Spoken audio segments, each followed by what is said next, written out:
What advice would you have for someone that is still currently going through it and needing some help?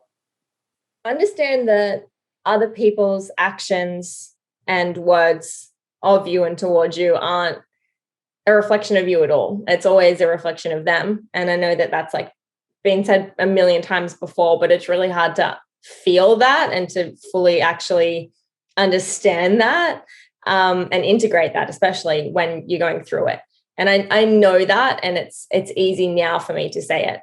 But if you can just come back to that reminder and like that remembrance of it's not actually to do with me at all. And this person is missing something, lacking something, and they probably just need a little bit more love in their life. So radical kindness, I think, might be a really good answer, or at least it would be worth a shot. So giving like insane kindness and compassion to the people who you probably feel least deserve it, to the people who are hurting you, probably even on a daily basis.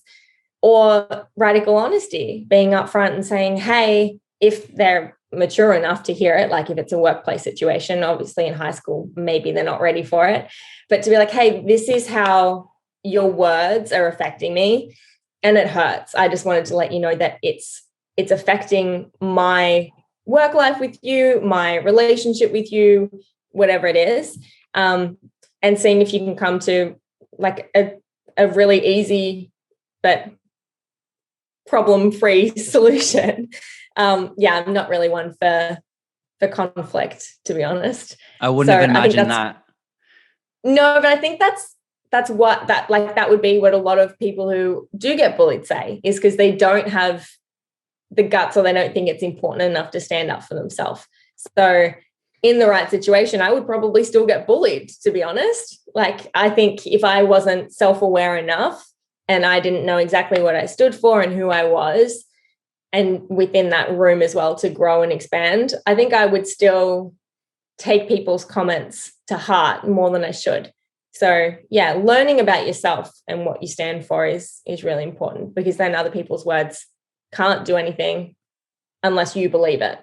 I always thought that. And that's kind of one thing that I would always remind myself in depression, was that it's like someone else can say whatever they want, but it's the things that you say about yourself and that you believe about yourself that hurt the most. I'm more curious as to if you've gotten to a space where you've forgiven individuals that actually caused you harm in high school. Yeah, for sure. 150 million percent. How did you do that? Years and years ago, just like I said, it was never their issue with me. It was also my friends who were bullying me, which kind of doesn't really make sense to a lot of people, but to a lot of girls, it probably does. It's like a power, ego, hormone thing, probably in high school. And it's just that they weren't aware of either how it was affecting you, or they weren't aware that it was not kind, they weren't taught better, or they were hurting themselves as well. So I think, especially leaving school, you very quickly realize how unimportant everything that happens at school is, literally like as soon as you leave. And I left at 16. I went straight to uni at 16. And so I kind of very quickly separated myself from all of the high school drama and whatnot that was occurring there.